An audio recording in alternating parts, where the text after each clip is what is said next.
You're listening to The Voice of Reason with Mark Reed and Ted Durden, only on LA Talk Radio.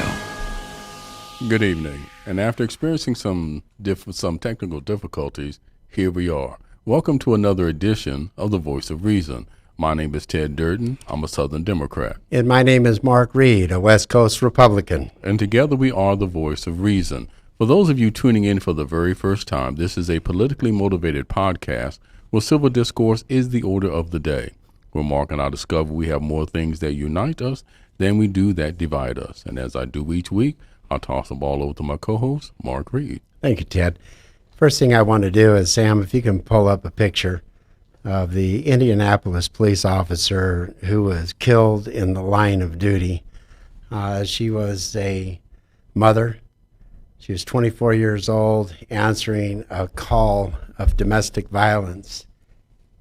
These riots in these, how would you say it, and her name was Brianne Leith. They have a human cost all the way around.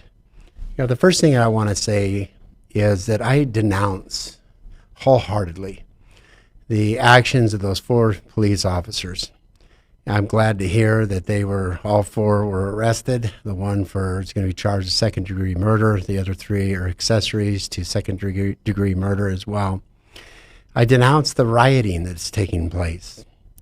I want to commend the people who were protesting in, how would you say, civility, with peace. Peacefully.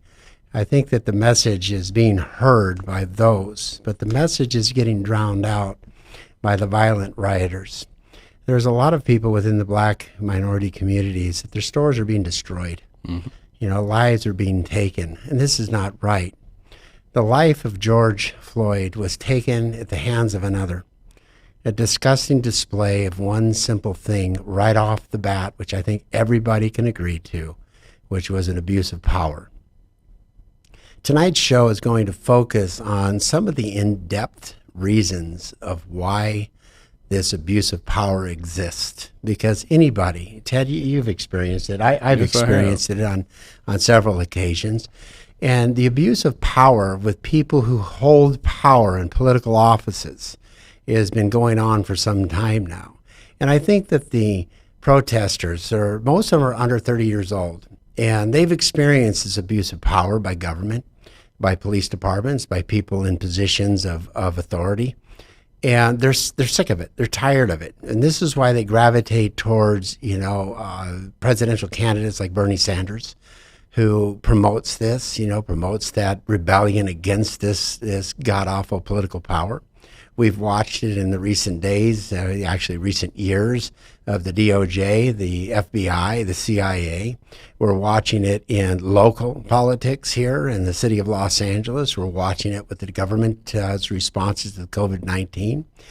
And we're watching it in the suppression of our abilities to be able to enjoy life, liberty, and the pursuit of happiness.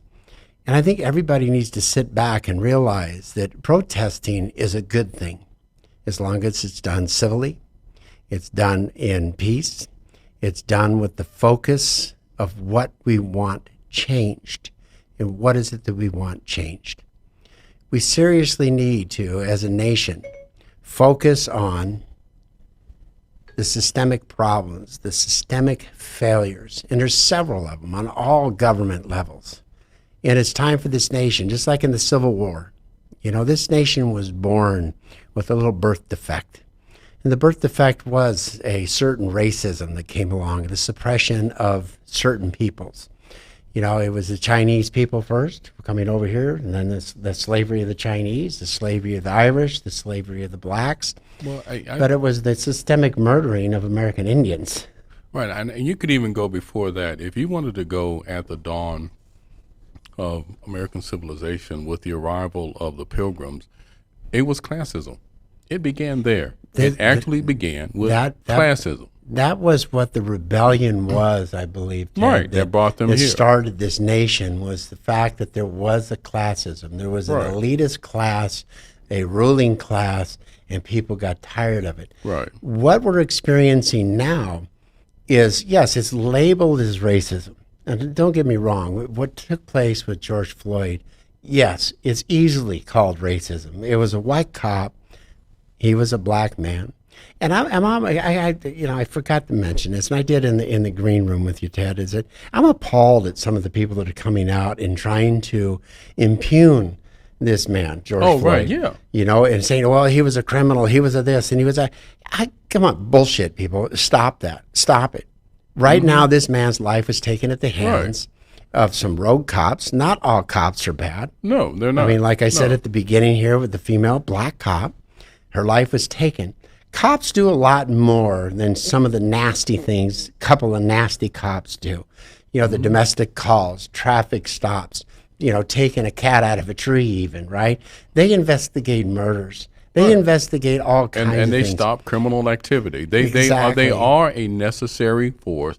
But like they're here to do what it says on the side of the door. They're here to protect and serve your constitutional rights. And if they violate those constitutional rights, the immunity clause that they have needs to be removed. Absolutely. They need to be prosecuted like anybody else. They should be. And this should be immediate. I mean, the delay in this. And I mean, thank God for the people that were there that took some of the videos. Because the body cams still haven't come out.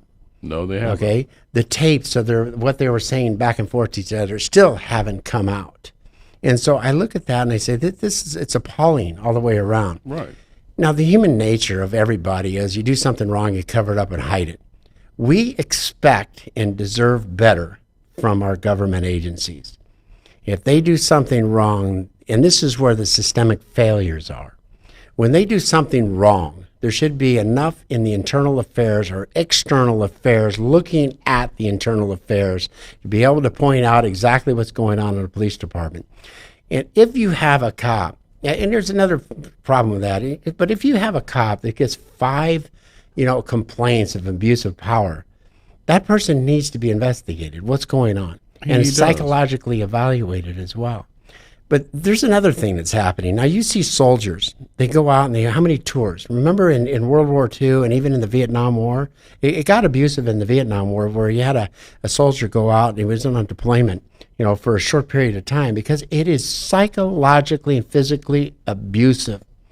There's not a lot of difference with a cop. Now, think about it. A cop doesn't go out and say, hey, Ted, how you doing? They don't have a lot of this great kind of, community exchange. No, they go on call after call after call with knuckleheads, complete knuckleheads. And you have to understand, and along that line, police officers see the worst of society. They see the worst of society. And unfortunately, over a period of time, I believe some do experience post-traumatic stress disorder, but they also become cynical. They also become jaded. They develop jaded, and they also develop certain biases. It's us against you. Yeah, they develop certain biases, Yep. and the reality of it is that's normal in almost any profession that you go into. Of high stress, though. Right. This is a real high stress. Now you look at it, and I say the systemic problems that are going on. Our politicians. Okay, they cut back on military. They cut back on police departments. They cut back on the fire department. Now, I told you my family are cops. Okay, I call them cops. They're policemen, right? Policemen and women. Okay, now Eric Garcetti has just come out and said he's cutting back between $100 and $150 million on the police department. It's like, wait a minute, they're already 2,500 cops shy of the national average requirement per capita of individuals they serve. What happens to those cops? They have to work massive overtime. They have to be subjected. They don't get away from the underbelly of society of dealing with bad stuff. But here's the crazy part of it. If you think about it, only strictly in economic and financial terms, if he cuts $100 to $150 million out of the policeman's budget, like you said, we're short on cops as it is. That money, that difference that he thinks he's going to save, because he wants to do that to invest in minority communities, that's going to be lost in overtime. Oh, absolutely. Right now, the police league has told me straight out that they spend more Okay, there's got to be a better process. This is where internal processes go. Mm-hmm. They have to do more. They spend more on the body cam storage than they do on all of the health care for all the cops. That's crazy. Okay, if there's no incident that takes place, get rid of it. Right, Why do yeah, you store well, the crap? why do you need it? You don't need it. Yeah, why do you Okay, need if there's it? an incident involved, then you save that. Right. But this was told to me straight out. They spend more money on the storage of body cam footage than they do on the health care of cops. This is where the assessment, like I say, the systemic failures and problems. It's an abuse of power. There's no doubt. There's no question. You get into racism if you dive into his history and if he has it, but there's obviously an abuse of power Yeah, problem with definitely, him. because he had 17 complaints. Yeah, he was the investigated by yeah. Internal Affairs on 17 separate Different times. occasions. Yeah, Right. he shot a couple people as well, and I know cops that haven't even pulled their gun their whole Right. career. Yeah. All right, this guy's a real famous, right at the right place at the right times Yeah. to beat people up. I guess It's like that old phrase, Yeah. ready, shoot, aim. Well, there's an old saying that I like, and that is, if you go out in the world and you run across, one a-hole, that person's probably an a-hole. But if you go out in the world and everybody's an a-hole, it just might be you are the Okay. a-hole. Exactly. Exactly. And then I look at what's going on with the politicians, that the politicians' responses. Now, I watched the funeral today, and I really felt for George's family, the Floyd family and the nephew and everything else. It's just like you listen to it, of them drying their socks and their clothes in the oven, putting it on the radiator, having the banana and mayonnaise sandwich, Right. the grilled cheese. Reminds me of my youth. Mm-hmm. But the reality is this, like you mentioned before, it's classism. Yeah. So you have all these super wealthy people coming out saying, oh, poor George, poor this, poor that. You have all the Democrats coming out. Then Al Sharpton came out. And normally I really don't like anything the guy says. Half of what he said I actually really liked. It was a really solid message. But then he comes out and he starts blaming President Trump. It's like, hold on a minute. President Trump has been in office for 3 years. He has dealt with so much stuff in these 3 years. It's unbelievable. Yeah. I don't know how the guy even has his head screwed on straight anymore. But he's dealt with so much stuff. To pin this situation on him is so absurd. He had the Criminal Reform Act that he put through, the Judicial Criminal Reform Act. Right. Hasn't been done in quite a long time, on the federal level. Within a day, within hours after this event happened, he ordered the FBI out there to Yes, investigate. he did. I mean, that's unprecedented. I mean, he's been right on top of this. So to blame him, and it's like, well, wait a minute. What he was doing and what anybody does, in my mind, that wants to blame it on this president or this administration that's been there for 3 years, you're covering up 40 years of useless leadership.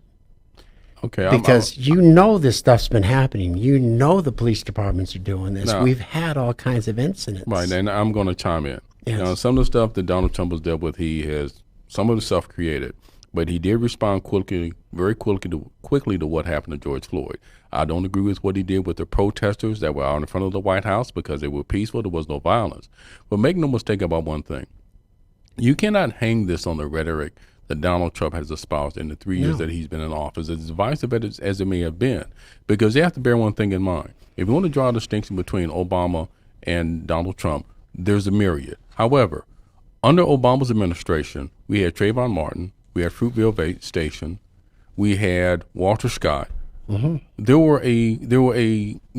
was a myriad of police killings that were unjustified on Obama's watch. Yeah. The point is, and I agree with Mark, this has been a systemic problem within the police department for decades. Decades. This just didn't happen once Donald Trump came to the scene. It has always happened. And as Mark said earlier, and I agree, when you look at the police force as a whole, they are good cops. Yeah. But there are always going to be some bad ones. There's going to be those who are jaded. There are those who have their racial biases. There are those that are going to be racist. That's going to happen. I don't think there's a police department in this country that is immune to having a bad cop in their ranks. So you just cannot blame Donald Trump for this. You can't. It has been a problem under every administration since time immemorial. And I agree, looting, criminal behavior does not help. That, in my opinion, that does more harm than good. My son and I had a conversation. It loses the message. It does. It loses the message. My son and I had a conversation, and he tried to blame, well, Target supports the police department. I said, I don't know a local business that doesn't support the local police department. Yeah. But if you want to analogize, Target is innocent. CNN was innocent. Macy's is innocent. Yeah. Walmart is innocent. George Floyd was innocent.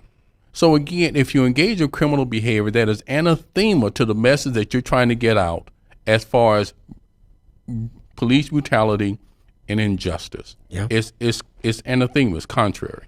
Anyway, go ahead, Mark. Okay, we're gonna have Pastor Todd Coconato on tonight because I wanted to dive in. Like I said, I want to dive in a little bit deeper underneath everything of exactly what's going on, and because it's easy to do the surface. All our politicians are on the surface doing what they're doing.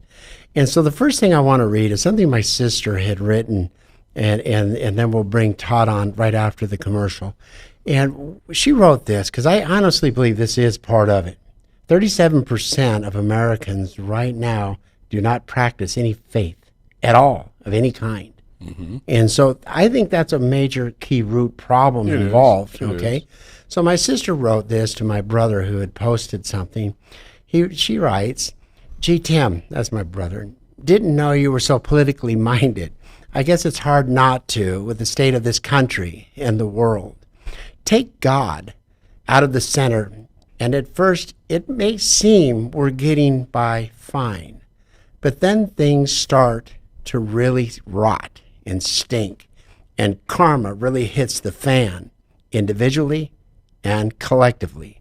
That's why the protest we participated in during the 60s and the 70s really didn't go anywhere, and people have become more degraded and godless, at least psychologically atheistic, meaning we've put ourselves in the center and our pleasures and the pleasures of those we're attached to in the center of our consciousness.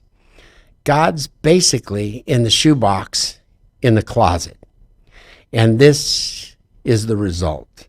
The mess the world is in, this country is in. Basic symptom of spiritual growth 101 is really sees how we are spiritual beings, real family, all related equally with God. Base society on that principle. Right now, we're the rotting fruit taken off the tree of a God-centered existence. Just a reminder that while we address the hellish symptoms, we need to have a deep physiological, spiritual understanding of what is really the cause and long-term cure with ourselves and as a world society. God bless. That rings out truth. In one of our shows we did, I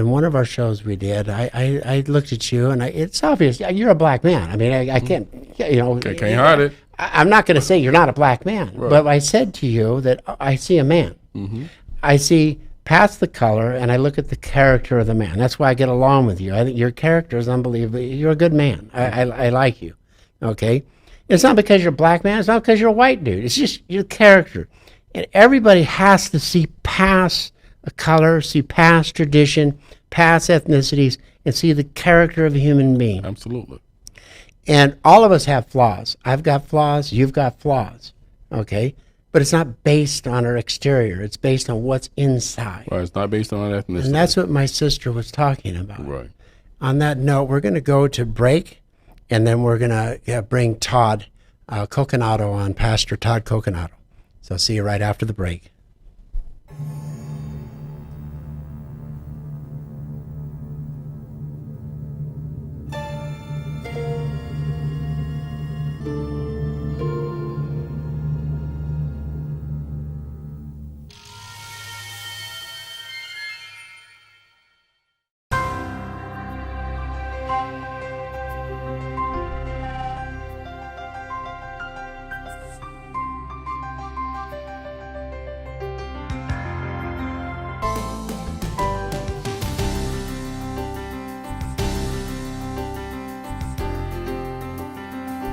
Yes, welcome back to the Voice of Reason. Our guest tonight is Todd Coconato. He's served as an industry leader in the marketplace ministry for 21 years, working with the Fortune 500 companies like Macy's, Calvin Klein, Petco. Because we've got a technical late start, I'm not going to go through this amazing resume. I consider him a friend. I've known Todd for a while. He actually contacted me because he wanted to run against Brad Sherman. He is sick and tired of the how would you say, the godless direction and constitutional misrepresentation and abuses of this congressman in the 30th district that Todd used to call home. You know, Todd is married. He recently had a child named Gia, right? Todd? Gia. Gia, yes. Gia. And he finally just said, you know, I've had it. And so he left like a lot of people. You're in Tennessee now, right? Yes, I am, and we're in the middle of a rainstorm. Right in the middle of a really? rainstorm right now. Can we turn up the volume on Todd? But, you know, I don't know if you heard the comments about what my sister had said, that you know, we have become a physically centered world. And we have taken God out. We've put God in a shoebox and stuck God in a closet.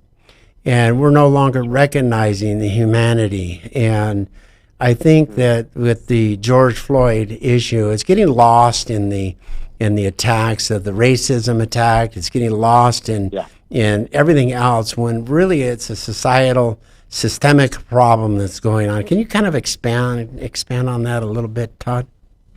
Absolutely. Well, Mark, one thing I don't think you mentioned is that I've been a pastor for 15 years, and I think that's extremely important in the context of what we're talking about, because it's exactly as you've mentioned, is that we've taken God out of everything. And this isn't a Republican or Democrat issue. This is a person issue. This is a humanity issue. Is you know, as a nation, as a culture, we've first it was prayer, and then they started, you know, taking God off of monuments. They want to take in God we trust off of, you know, I mean, it's amazing they haven't even done that. But, you know, there's so many things they have taken God out of. And they said there's this separation of church and state, which is a whole other issue. But the thing is that when you take God out of the moral compass, the moral fabric of the society, you're going to see what you're seeing right now. And it's so complex on many different levels, but it really isn't as complex when you take it down to the core root, which is that we need God. God is a higher being. God is omnipresent. And, you know, if we take him out of the equation, we're fooling ourselves. Of course,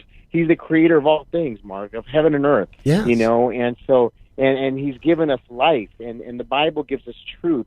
And so, unfortunately, once you take God out of society, this is what you see, because there's no moral compass, you know. And so then what are you going to compare to, you know, when there's everything is relative, right? And so it's a complete, you know, there's no basis of what to really base law on, to base, you know, our actions on. And so it gives us a vacuum. And unfortunately, because our hearts are wicked, you know, without a savior, what happens is that we see what we're seeing now, where there's hate, and, you know, racism is sin. All the hate that you're seeing, the anger, the violence, all these things are a result of taking God out of society, you know? Well, Todd, let me ask you this, because I honestly believe everything emulates from the home. And when we start seeing these large movements of taking God out of society, that's because we're reaching that tipping point of the individual homes, that it's been successfully removed from homes. And I remember that, Ted. Remember when Michael Reagan was here and we did the interview, and he said he was there, he's being introduced by a pastor, and it was a great introduction, and it was about, you know, it was prayer being taken out of schools, and that was the problem. And then Michael got up there and he asked the audience, how many of you have age appropriate children, you know, school age appropriate children? And about, you know, a quarter of the audience lifted their hands up. And then he asked them, how many of you say a prayer with your children before you took them to school? And all their hands went down. And he said, look, it's not that prayer has been removed from schools. That's not the problem. He said the problem is prayer has been removed from the individual homes. So when you see society as a whole, children, you know, taking on authority, just outright taking on authority, no respect at all, this is horrendous, because that's one of the 10 Commandments, is thou shalt honor their mother and father. Absolutely. And so if in the home you got kids looking at mom and dad basically saying, you know, F you, get out of my face, it's like, wait a minute, there's something wrong, because now they're going out into society And I see this in all ethnicities, challenging cops right now. And when I was a kid, if you looked at your friend and you said something wrong to him, you got into a fist and cuff. Oh yeah. And I remember growing up, in the South, and it's one of these things where prayer was part of your everyday life. Yeah. Because you had breakfast, you said grace. You had lunch, you said grace. You had dinner, you said grace. Yep. And at the end of the night, before you went to bed, you got on your knees, you kneeled, and you said the Lord's Prayer. Yeah. So there you are, saying prayer, giving praise 4 times a day. Yeah. 4 times a day. 4 times a day. And that's gone now. That's pretty much gone now. I mean, I practice it with my boys, with my children, but as a general rule, I think it's just become outdated. I don't think, unless you're a really staunch person of faith, you just don't practice it anymore. You don't. And Ronald Reagan said this, and I know, Todd, you like Ronald Reagan, so I'm sure you can remember this. He says, "You and I are told increasingly that we have to choose between left or right. But I would like to suggest there is no such thing as left or right. There is only up or down. Up to man's age-old dream, the ultimate and individual freedom consistent with law and order, or down to the ant-heap totalitarianism, and regardless of their sincerity, their humanitarian motives, those who would trade our freedom for security have embarked on this downward course." Ronald Reagan. This is where we're headed now, isn't it? Do you see this as a pastor? I do. I think there's hope, and I think what we're at a very important precipice moment. We're at a turning point here. If we take the situation right now and we make the right decision, we could make the wrong decision and we could continue down into oblivion, or we could use this as a teachable moment on so many levels, okay, and say, you know what, we need to return back to the foundations, the moral compass that I talked about, the Word of God, the truth, and all those things that we talked about, the rebellion, the disrespect, the children are not being disciplined the way that they were just a generation ago. No, not at all.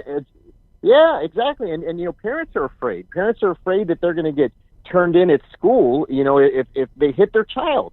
I'll tell you right now, I was raised in an Italian home, and my dad was not afraid if I was bad to pull out the belt.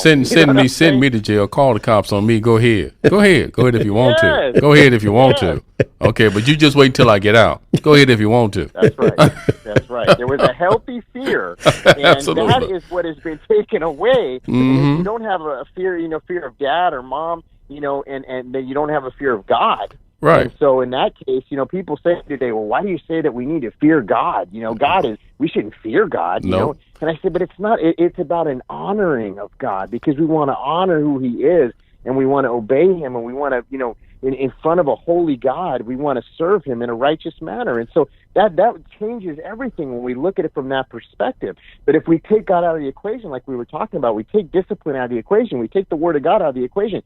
I remember, and I know you guys will relate to this, when I was younger, people that were Democrats and Republicans could actually talk like what you guys are doing. Yeah. How amazing is that? Absolutely. And I believe, you correct me if I'm wrong, because I know Bible, but I can't quote scripture per se. Isn't there a passage in the Bible that says that the fear of God is the beginning of wisdom?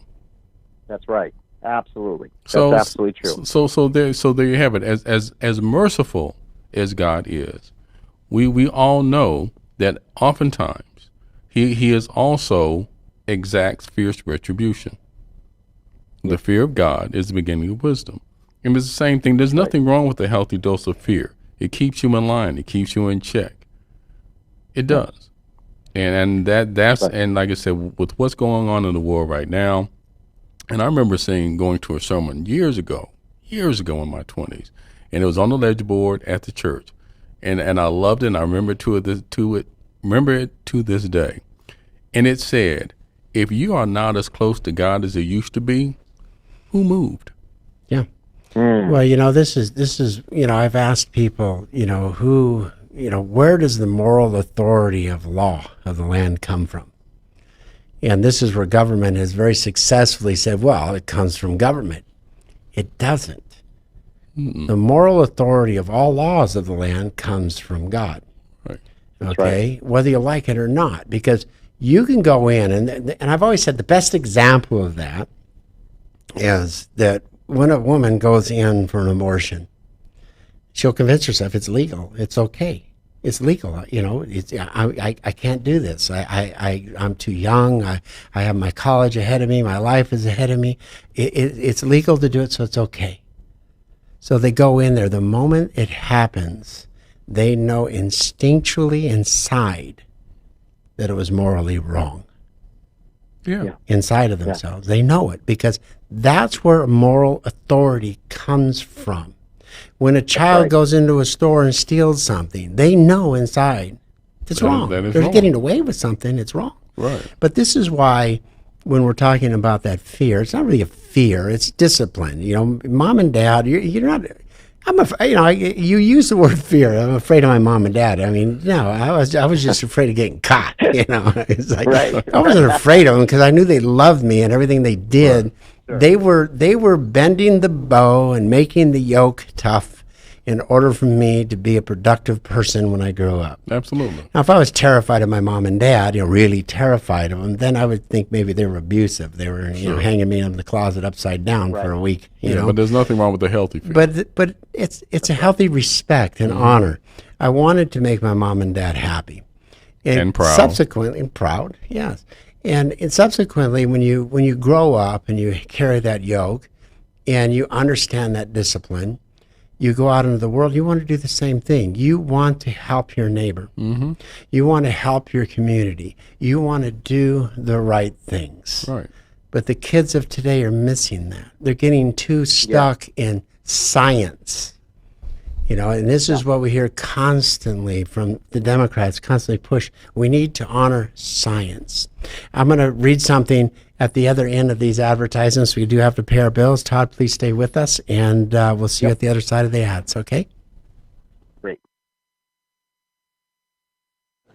I'll ask for more time. Bonnie the loose legs. 15 seconds to Mr. You've been getting more time all night. And you still lie. BS doesn't work here. Go ahead, give more time. You could have a lot more time if you showed up to one of my debates.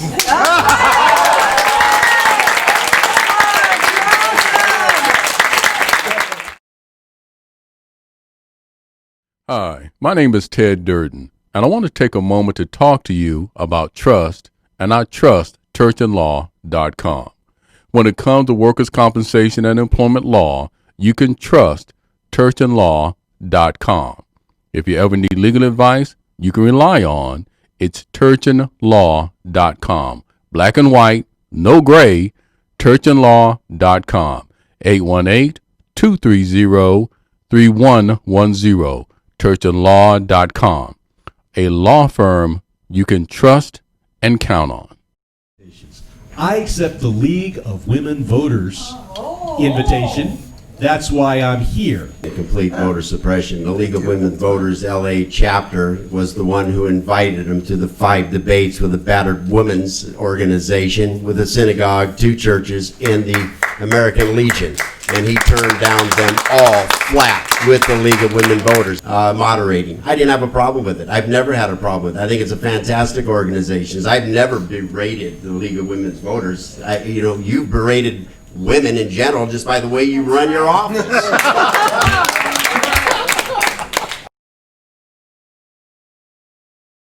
Welcome back to the Voice of Reason with Todd Coconato and Ted Durden here.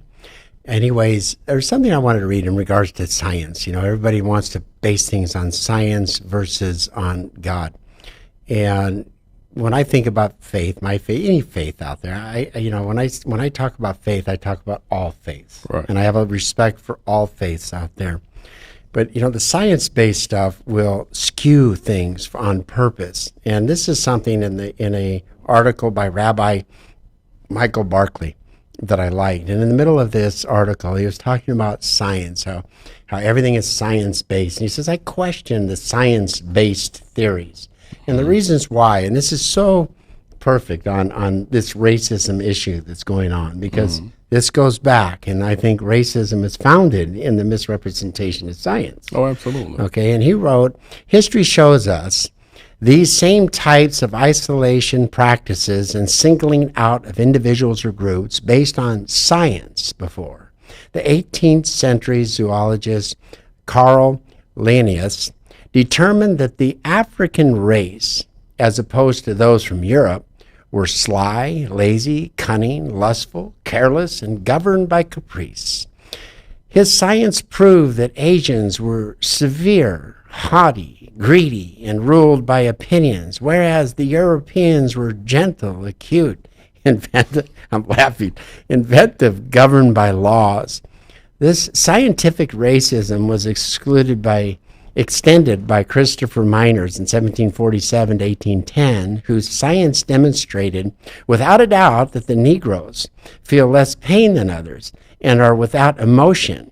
These and other scientists, like them, paved the way for justifying slavery, and those of African descent were less than human. Then there was no reason not to treat them differently and even enslave them. You know this as a pastor, right, Todd? That science, often conflicts with faith. Yeah. I mean, what you read there is a prime example. So if you would have gone back to the 1600s, the science of that day, some of it we're still using today, but how much of it has changed, right? Because what happened? We learned more information. We got new technology, different things. Science changes. But here's the difference, is that in that same time, if you would have gone back and read the Word of God and the absolute truth that we were talking about just a few moments ago, nothing is different, because Jesus Christ is the same yesterday, today, and forever. So, there's a difference, and that's what we need to be careful, because we've seen in COVID-19, no matter, what you feel about it, the numbers have changed, haven't they? We've seen different numbers, different statistics. So with science, you can manipulate numbers, you can change them, and exactly what you were just talking about, Mark. Look how that can be used against people, different groups, and so we need to be careful. We need to be careful with that, because that's man-made. That's human. That's man-made. We don't have the full understanding of God. We will never know until the day that we die and we spend the eternity with Him. We'll never understand why certain things are the way that they are. But that's why it's so important. Once again, and I know I'm a pastor and I talk about the same thing, but that's why it's important we have this moral compass, because, I think of a recent situation that I saw, which was so cool, where there was two different groups of people. They had polar opposite beliefs. They put like a band, a band over their eye, and they put them in the room together. And so they couldn't see anything. All they could do is hear each other's voices. And they were forced to talk and to make communication. And the study showed that at the end of the time them being together, instead of them fighting or arguing, they actually were able to have peace and talk and have a normal conversation.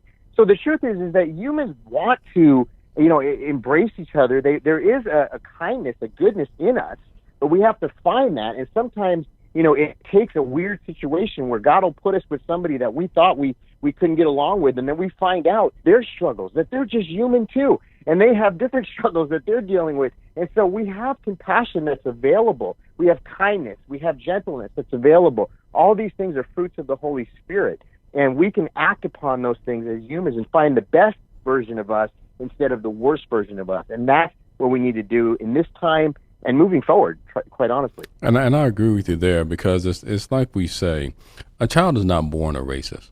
A child isn't born that. It's the environment in which they're raised. Yep. And what Mark was reading here by Christopher Miners and Carl Linnaeus is unfortunately something that was used during the 18th century that justified why blacks were enslaved. There were those, unfortunately, there were those who believed that God made the Africans to be enslaved by the Europeans, because in their opinion, they felt nothing, they were godless, they were less than human. So because they were considered to be less than human, then they felt that it was their God-given right to enslave them. That's almost like describing an animal. Right, no, really and truly, and that's how some of them thought. And it's unfortunate, because that is a belief that perpetuates some members of the KKK to this day, that they Yeah. believe that African Americans are less than human. Well, Bert. And if they stuck to the principles and the teachings in the Bible of Jesus, of Judaism, of Catholicism, then they would know that all people are equal. They're all the same in the eyes of the Lord. But they don't. Right. They don't That's right. believe that. They don't treat us that way. Well, and that is an absolute sin and the wrong way to think. If anybody's listening that would ever think that way, I would encourage you to study what the Word of God says, that we are all made in the likeness and image of God. And He loves us with an agape love. He loves us all. It's so much that we can't even fathom how much He loves us. If you want to read a scripture, John 3:16 will give you an example of how much He loves us. But that's the truth. And so there's no, God is not a respecter of persons. What that means is He doesn't see one person better than the other. You know, He sees all people that are made in His image. He loves us, and He wants us to accept Him into our heart, you know, to be Lord and Savior. This is why I think the murder of George Floyd right now is created such a worldwide response, because what everybody saw wasn't necessarily just a black man on the ground. They just saw a man on the ground pleading for his life. For his life, absolutely. Crying for a grown man crying for his crying mother. for his life, yeah. And his life was taken from him. And there's no justification for that. These three cops that were on top of him they weren't fighting for their lives. They weren't defending themselves any particular way. No. And so I think that's the major outcry, and then it's been spun by our public officials as CNN came out right away as racism and all of these things. But, you know, it's no different than when 9/11 happened. You know, I watched the two planes fly into the buildings. Right. And I felt that immense pain that went through right away, because you knew people's lives were taken in that instant, in that moment. There was an instant, and you didn't know if they were black, white, Asian, what faith they were, or anything else. You just knew human life was just taken, right? So when you see such an egregious, you know, abuse of power by somebody that has been entrusted with power, with a lot of power, a lot of power that's not questioned. No. And they take a life for no apparent reason except for, could be racism, ignorance, anger, whatever. It doesn't matter. It doesn't even matter anymore, because that person was entrusted to do a particular job, is entrusted with all kinds of protocols to protect and to serve society. That was not protecting and serving. Because even as a criminal, you are protected by the Constitution and the laws of the land, and nobody has the right to do something to you, even if you're a criminal. Well, and I agree. And I tell you, when I watched that tape, and I've seen it a number of times, the most disturbing part, the most chilling part to me about George Floyd's death was the callousness of Derek Chauvin. He had his hands in his pocket, his knees on that man's neck, putting his full weight, and just looking around like he didn't have a care in the world, like it didn't matter, like the passing of this man's life didn't matter, like he was flicking a bug off of his shirt, or flicking a bottle cap, or stepping on an ant. He felt absolutely nothing whatsoever. He had no fear of God. None. In that moment. None. Because he took a human life with no justification or cause. None whatsoever. Period. No, just callous. On that note, we're going to go to our last break, and we'll see you at the other side. Todd, you're staying with us. Yes, sir. My erstwhile opponent says I don't accept debate invitations. I accept the League of Women Voters invitation. The League of Women Voters LA chapter was the one who invited him to the 5 debates with the battered women's organization, with a synagogue, 2 churches, and the American Legion. And he turned down them all flat with the League of Women Voters. Welcome back to the Voice of Reason. Welcome back, Todd. You know, it's amazing to me, all of the responses. But this, again, going back to what we were discussing, there's a systemic problem that didn't just show up in the last couple of years or 3 years because President Trump got elected. No. These are our elected local officials. Mm-hmm. And I say local because in Indianapolis where it happened, you have local officials who are overseeing the police department. You have the chief of police. You have the city council. You have the mayor. You have that many complaints against one cop. They should do something about it. So this is a local public elected officials' problems. But because of the mentality nationwide, we're seeing it all over the place. We are. So when I say it's systemic, I say it's systemic nationwide. And when I say that this country has to sit back finally and go, wait a minute, what's happening? Take a measure of its soul. Take a measure of its, very well put. Take a measure of its soul. Because you look at the mass murders that are going on in the schools, the kids bringing guns in. The one over here in Saugus brought a 45 on his 16th birthday, shot 5 kids. Then killed himself. What is going on? And this is a time for major, major spiritual reflection of what's happening to our society and how do we as Americans, not Democrats or Republicans, how do we as Americans lift that floor of morality back up to where it should be? Well, I think one thing they need to change the focus. I'm going to get a little political for just a second. It's a political show. One of the interesting things that came out with what happened in Minneapolis is Amy Klobuchar. Yeah. She was a prosecutor there. Yeah. She was the one that was there when these cops were doing what they were doing. She didn't do anything to rein them in. She refused to prosecute. Yeah, she didn't do anything to rein them in. She allowed them to run rampant because, as we've talked about, the racial disparity and the racial injustice and inequalities in that city have gone on for a long time. She was running on a campaign of quote-unquote law and order. So she was allowing and often encouraging these cops to do whatever they wanted to do in order to bring crime down. That's why Joe Biden was considering her as a running mate. The black community came up and said, "Oh no, the hell you not. No, the hell you not. Not after this." Think about Kamala Harris. Right. When she was here. Right.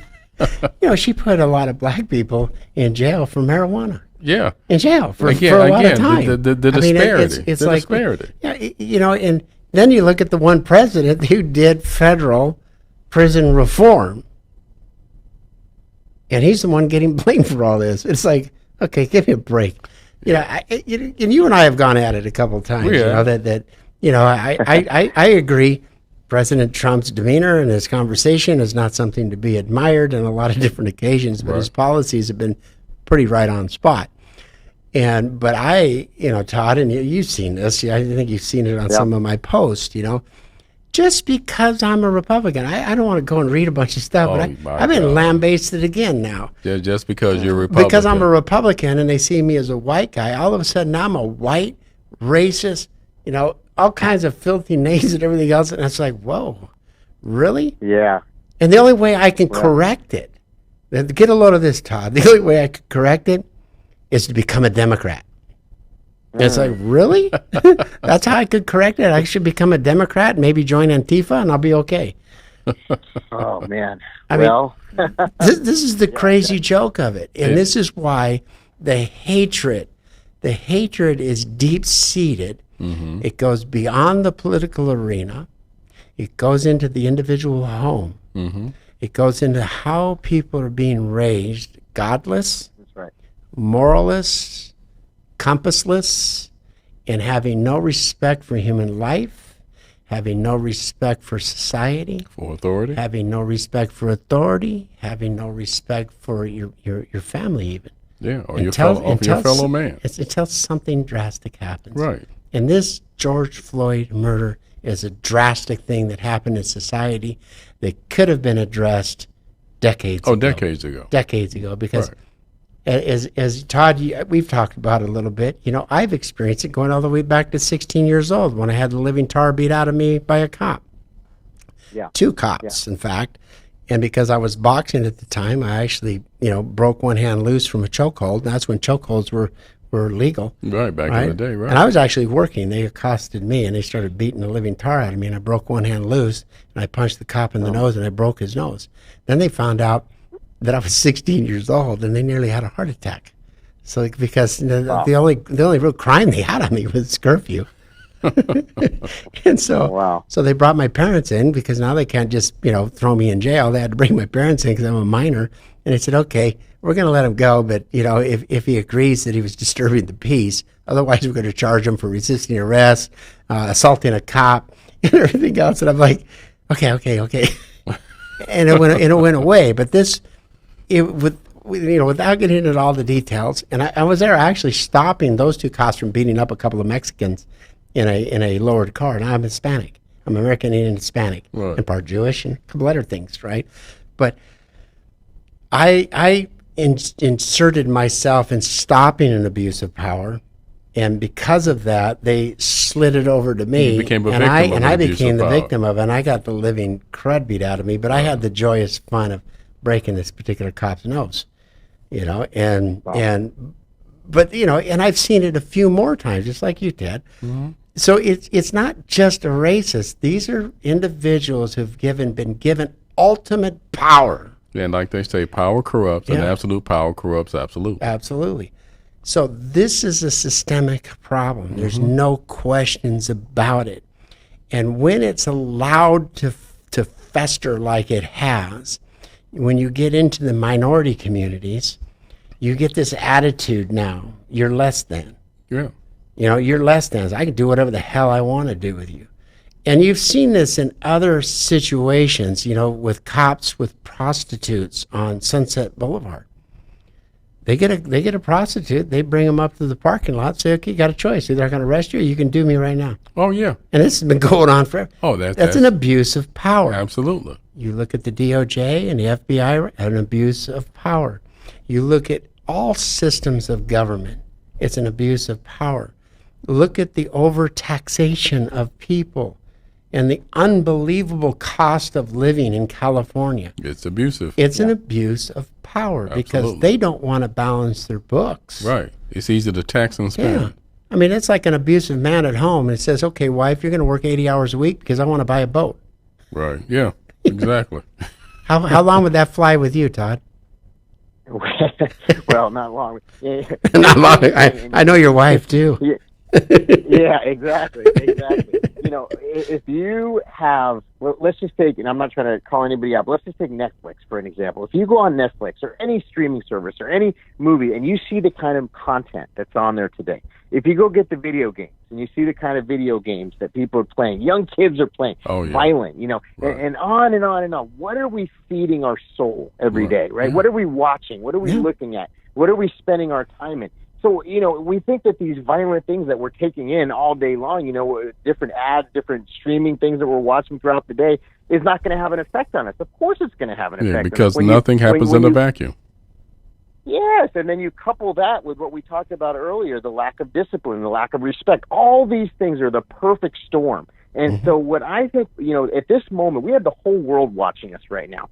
And everybody is looking at America and saying, whoa, what's going on there? I mean, I can imagine 10 years ago, if I would have, my grandfather passed away a few years back. If I would have told him that D.C.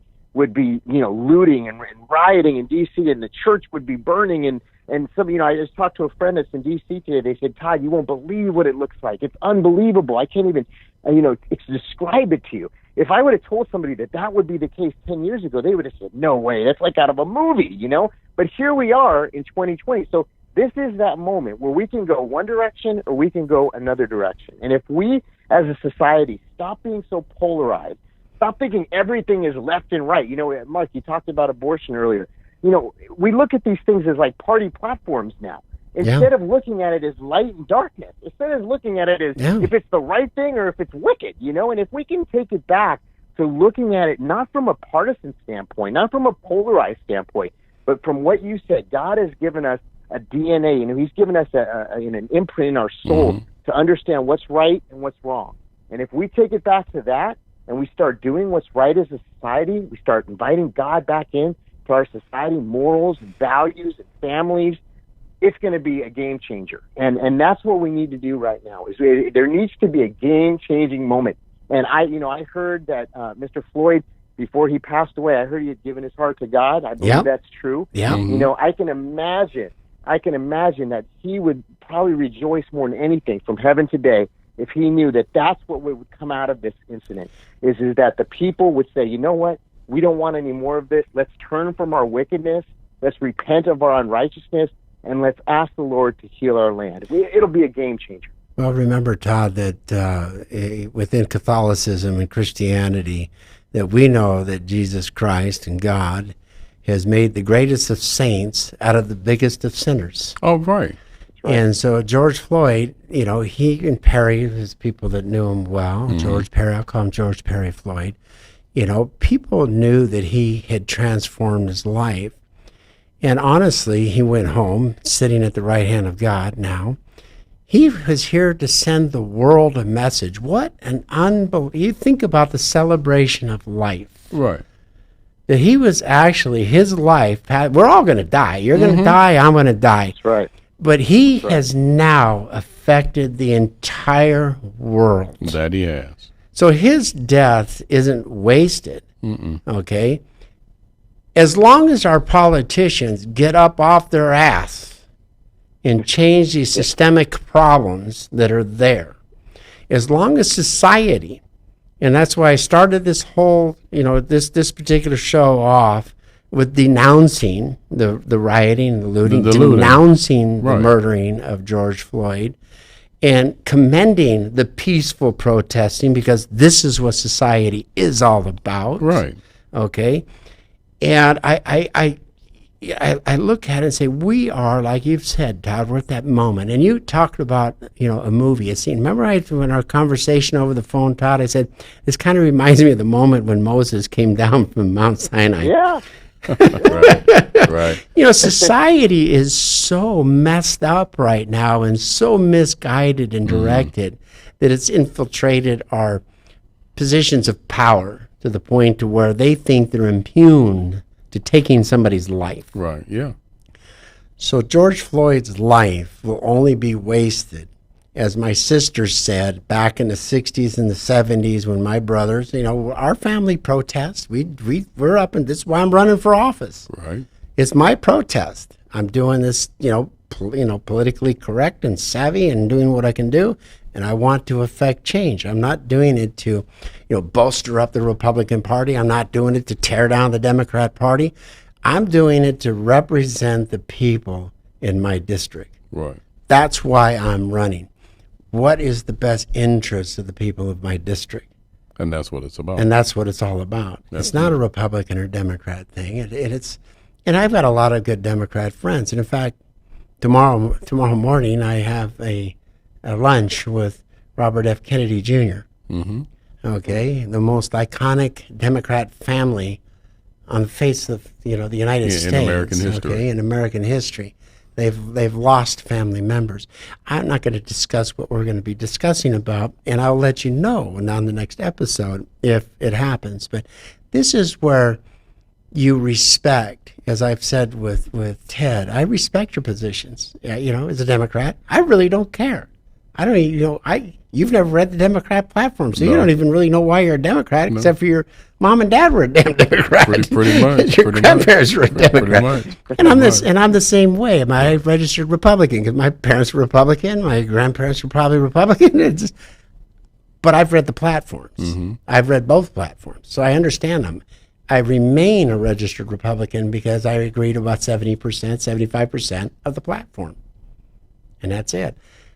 And Todd, and you're pretty much a very independent individual, and I love your mom and your dad, and your brother, and I know the challenges that they go through, and you are a very fortunate man through life of being given the challenges that you've been given and arise to the occasions that you've risen to, and given society the best that you have to give and to offer. And I want to thank you for coming onto the show this evening. It's been my honor to have you on the show. My honor.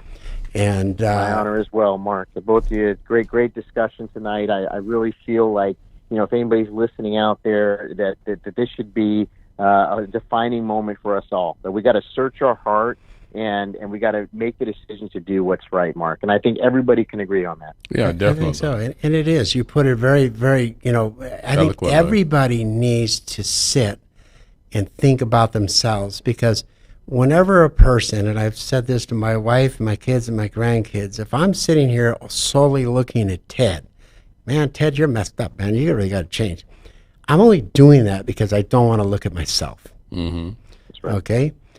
It's time for personal reflection in the United States. And this is when I say the United States as a nation needs to sit back. Our leadership needs to sit back and reflect and stop this crap of it's President Trump's fault. It's the Republicans' fault. It's the Democrats' fault. No, it's all your faults. You're not doing your job. Sit back and reflect. What is the ideals of this great nation? What are the ideals of our founding fathers? Because at the end of the day, whether you're Republican or Democrat, whether you're white or black, whether you're Asian or American Indian, it doesn't matter. You're an American citizen. Right. You fall under the cloak of the Declaration of Independence in our great Constitution that protects our God-given inalienable rights of life, liberty, and the pursuit of happiness. Right. And those three things were taken from George Floyd. And I don't care what he was prior to the incident, prior to the murder. It doesn't matter. Another man took George's life unjustly, and that's it. And when I hear people in the press talk about his past prior to this murder, it makes me even as more upset about it, because it doesn't matter. George is no longer in a courtroom. He's in Forest Lawn. Right. His family is in pain. Right. His community is in pain. Right. And the entire black community is in pain because you've seen it too many freaking times. And for too long. For too long. And on that note, Todd, thank you once again for joining us this evening. Thank you to everybody for joining us on the Voice of Reason. And I hope you've gotten something out of this. We try to stay political and not, so much in the religious or spiritual, but if you didn't like it, don't listen to it. That's all I can say. Thank you again. Ted, bring it on home. Thank you for joining us this evening for this edition of the Voice of Reason. Remember, it isn't what you say that defines who you are. It's what you do. And remember, ignorance prevails when rational minds sit back and do nothing. Be sure to tune in next week. You're listening to The Voice of Reason with Mark Reed and Ted Durden, only on LA Talk Radio.